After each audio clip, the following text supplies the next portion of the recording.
오늘은 제가 사용하고 있는 휴대폰을 소개하는 영상을 촬영해 보려고 합니다. 저는 애플사의 아이폰 11을 사용하고 있고 3GS 때부터 쭉 사용해 오고 있어요.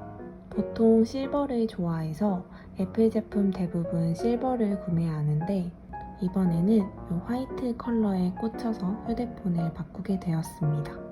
용량은 128GB인데요. 아이클라우드 용량을 1TB로 구입해서 사용하고 있기 때문에 256GB까지 구매해야 할 필요성을 느끼지 못했어요. 휴대폰 고유의 디자인이 너무 마음에 들어서 최근에는 케이스를 따로 착용하지 않고 사용하고 있습니다. 자, 그럼 이제 휴대폰 안에 무엇이 있는지 천천히 살펴볼게요. 휴대폰 배경화면은 질릴 때쯤 한 번씩 바꾸는 편인데 지금은 백예린님의 사진으로 해두었습니다.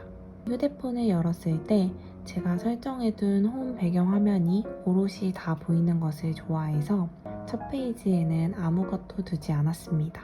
홈 화면에서 왼쪽으로 넘기면 위젯이 설정되어 있는데요. 먼저 맨 위에 배터리 칸에서는 배터리 잔량을 확인할 수 있습니다. 이렇게 에어팟을 연결하면 편하게 배터리 잔량을 확인할 수 있습니다. 밑에 있는 미세미세 위젯으로는 그날그날 미세먼지 상태를 확인합니다.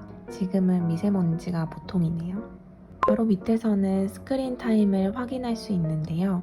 올해 들어 제가 휴대폰을 너무 많이 사용한다는 생각이 들어서 위젯에 넣어두었는데 휴대폰 사용 시간을 줄이는 게 쉽지는 않은 것 같아요. 그래도 지속적으로 사용 시간을 보면 줄여야 한다는 생각을 계속 할 수 있어서 위젯에 넣어두었습니다.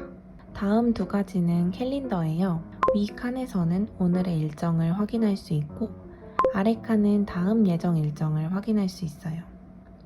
저는 유튜브 일도 하고 있고 학교도 다니고 있다 보니까 미팅 일정이나 과제 일정을 잊지 않기 위해 자주 위젯과 캘린더를 확인합니다. 그리고 마지막 위젯은 간헐적 단식 시간을 보여주는 위젯이에요. 이제 홈 화면에서 오른쪽으로 넘겨서 어플들을 자세히 살펴볼게요. 우선 저는 사용하는 어플들을 한눈에 보는 것을 선호하기 때문에 이렇게 모든 어플들이 한 페이지에 담겨 있습니다. 첫 번째 폴더에는 아이폰 기본 어플이 담겨 있는데 사용 빈도가 높지는 않습니다. 두 번째 폴더에는 카메라 관련 어플이 담겨 있어요. 아날로그 시리즈는 처음에 출시되었을 때 자주 사용했는데 지금은 아주 가끔 필터를 이용할 때만 씁니다. 두 가지 모두 유료로 구매했습니다. 소다와 스노우는 많은 분들이 이용하시다시피 셀카 촬영 시에 주로 사용합니다.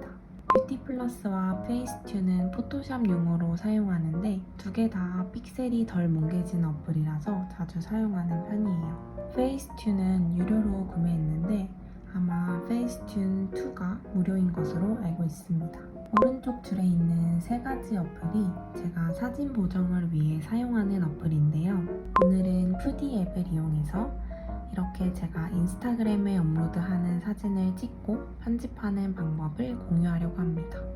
저는 영상과 사진 모두 보정만큼이나 촬영도 매우 중요하다고 생각해서 촬영할 때도 신경을 많이 쓰는데요. 가장 중요하게 생각하는 점은 수직과 수평을 맞추는 것과 안정감 있는 구도입니다. 프레임 안에 담긴 피사체가 좌우나 위아래로 치우치지 않도록 위치를 잘 잡아 촬영을 합니다. 이제 방금 촬영한 사진을 불러와서 보정을 해보겠습니다. 사진마다 디테일을 조정하기는 하지만 대부분 비슷하게 보정을 하는 편이에요. 우선 저는 밝은 사진을 좋아하는 편이라 밝기를 올려주고 대비도를 낮춰줍니다.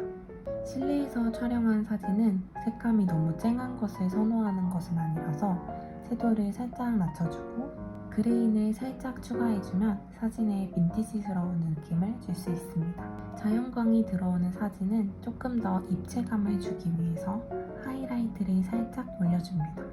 또 저는 온도가 높은 사진보다는 차가운 느낌이 드는 사진을 더 좋아하는 편이라서 온도를 낮춰줍니다. 이제 레시피의 추가 버튼을 누르면 방금 제가 보정한 방법을 나만의 레시피에 저장하고 공유할 수 있는데요. 이 QR코드를 활용하면 제가 만든 레시피를 여러분들도 이용할 수가 있답니다. 일일이 보정하는 것이 귀찮을 때가 있는데 그럼 다른 분들이 공유해준 다양한 레시피를 이용해서 보정할 수 있는데요. 레시피 피드에 들어가면 다른 분들이 만든 레시피를 볼 수 있고 또 활용할 수 있습니다.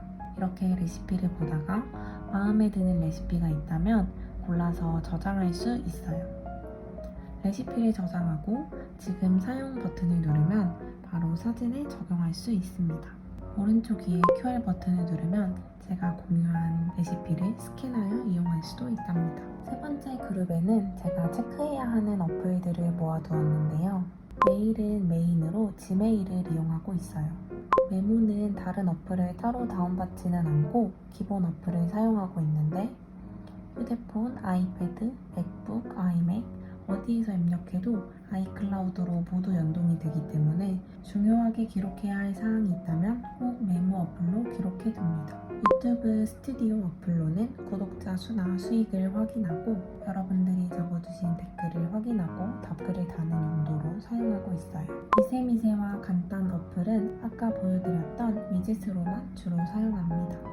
네 번째 그룹에는 금융 관련 어플을 모아두었는데요. 통신사 관련 어플 2개가 있고 이체가 엄청 편하다 보니까 카카오뱅크를 자주 사용하고 있어요. 친구들이랑 모임 통장 만드는 용으로도 요긴하게 사용하고 있습니다.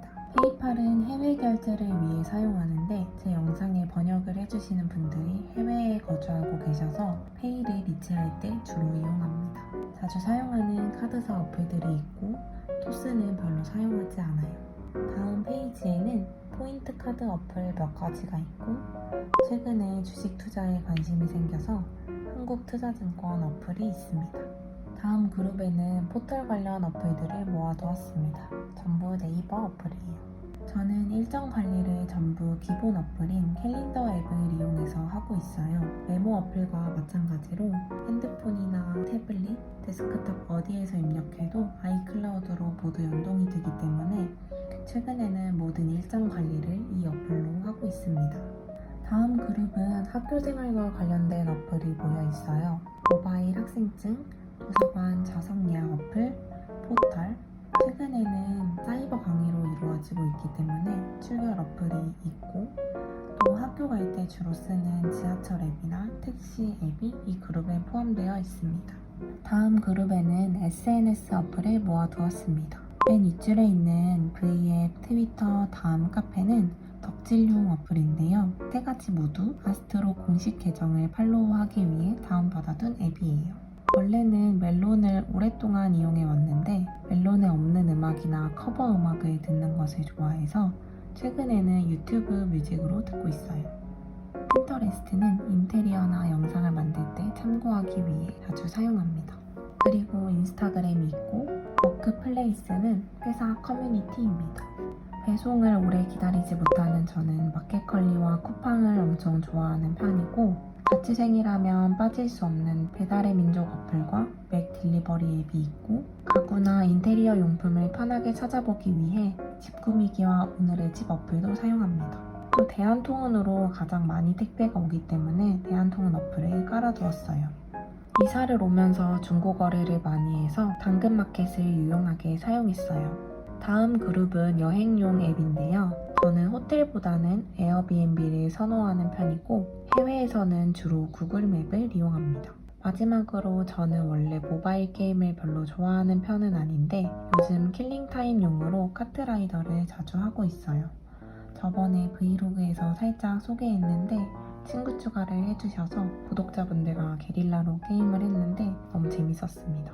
사실 뭔가 특별한 게 있는 것 같진 않아서 매번 망설였던 영상인데 이번 영상도 즐겁게 봐주셨길 바랍니다. 그럼 다음 영상은 브이로그로 만나요. 안녕.